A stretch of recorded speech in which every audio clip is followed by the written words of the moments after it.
Probablemente este sea el video más difícil y más delicado que grabe como sacerdote.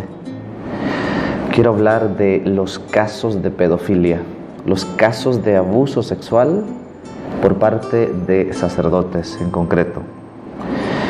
Admito que soy un sacerdote joven, con poca experiencia.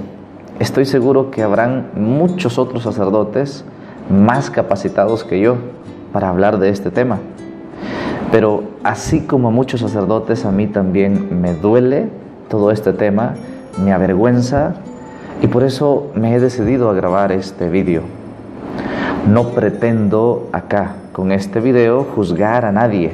No es esa mi intención. Y por supuesto tampoco pretendo justificar a ninguno. El único propósito de este video es invitar a todos a reflexionar con inteligencia, sin dejarnos llevar por amarillismos o meros impulsos. Dicho esto, quiero dejarles pues 10 puntos para que juntos reflexionemos sobre este doloroso tema de la pedofilia. Primer punto. Quien se atreve a abusar de un niño o adolescente, sea quien sea, es porque tiene un serio problema psicológico o psíquico. No se trata de un simple error, sino que se trata, como dijo el Papa Francisco, de un delito, de un horrendo crimen, y como tal debe ser tratado. Lo mismo pudiéramos decir de un adolescente que comete un asesinato. No solo porque ese adolescente se le va a exonerar de la culpa. Si ha sido capaz de hacer esto, también es capaz de recibir una condena.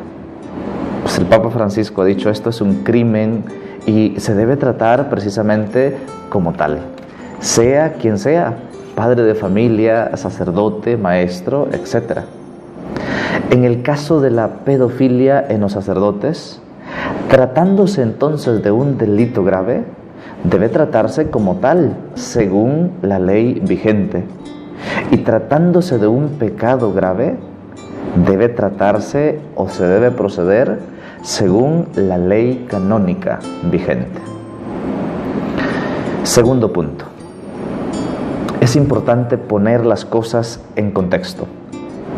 Cada uno de estos casos son casos muy tristes y dolorosos, y por supuesto ninguno de ellos se puede justificar. Ahora bien, quiero dejarles aquí algunos datos que nos pueden dar una visión más amplia sobre el tema. Hay un libro que se llama Pedophilia and Priest, o Pedofilia, no sé cómo se pronuncia en inglés, Pedofilia y Sacerdotes, es la traducción al español, que ha sido escrito por un no católico, y esto es un detalle muy importante, un no católico que se llama Philip Jenkins. Este libro es uno de los estudios más amplios hasta el momento que existen sobre este tema, sacerdocio y pedofilia. En este libro se sacan las siguientes conclusiones. De los casos de pedofilia, el 33% los cometen personas del mismo hogar. El 8% los cometen personas cercanas o familiares a la víctima. El 5% de estos casos son cometidos por maestros. El 53% de los casos son cometidos por personas desconocidas.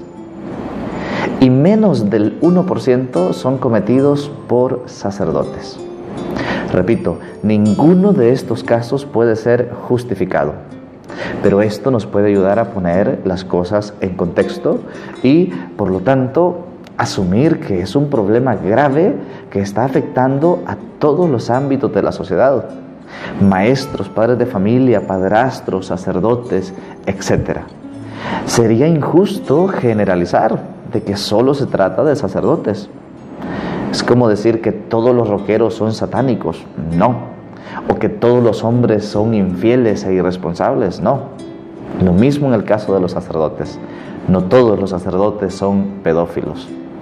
Es menos del 1% según este estudio que he citado.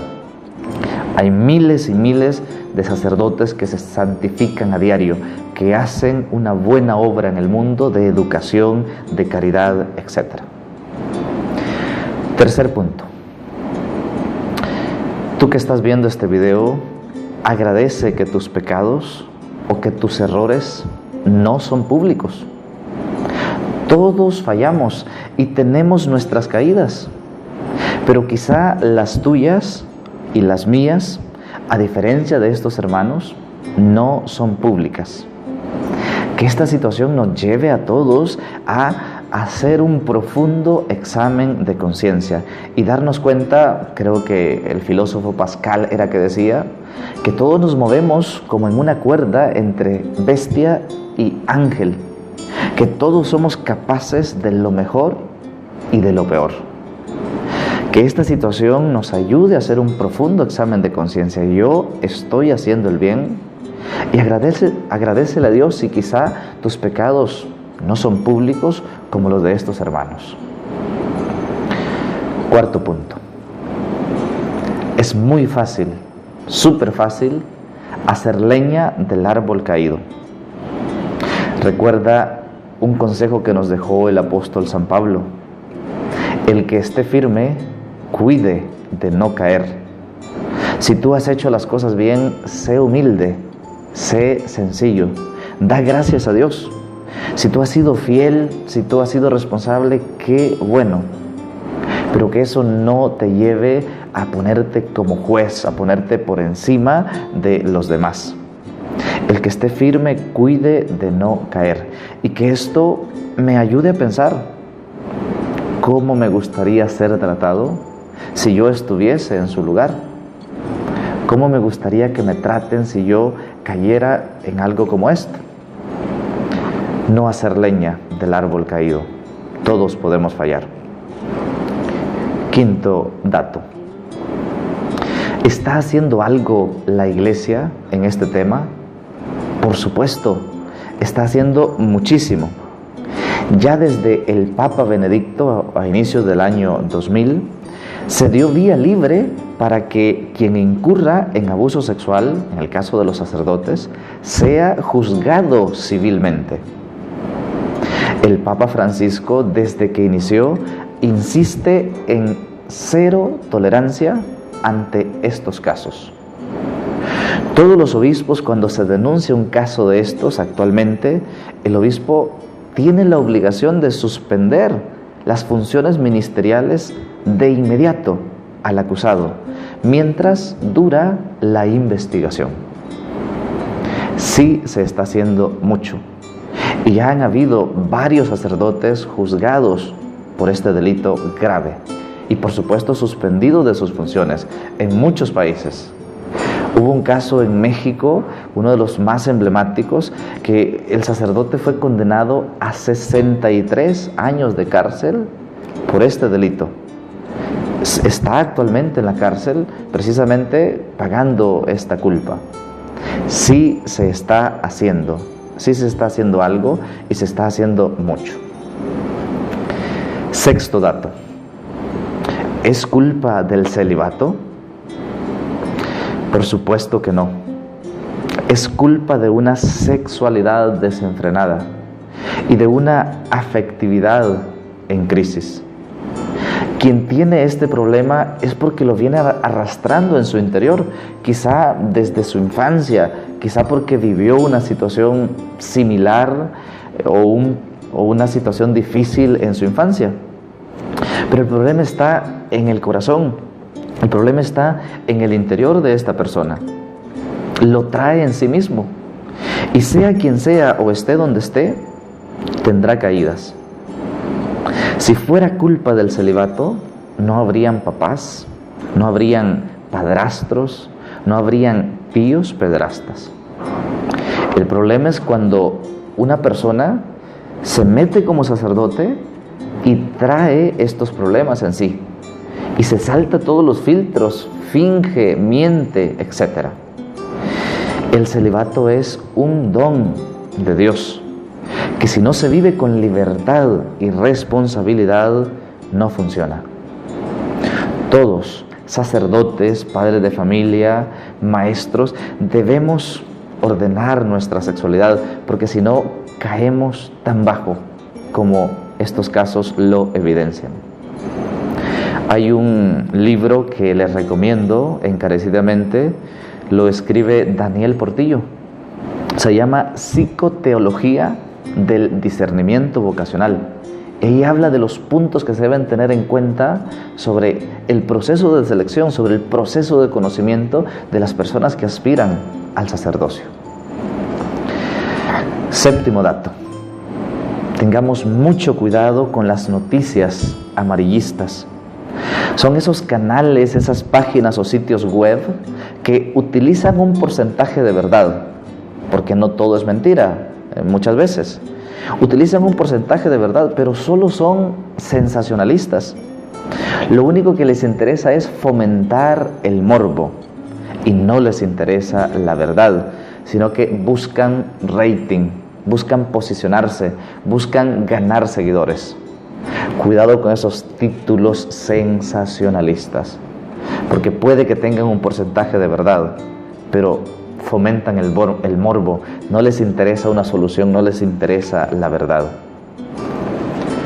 Octavo dato. Es importante que esto nos haga reflexionar a todos. Hay que educar a los niños en casa, desde pequeños.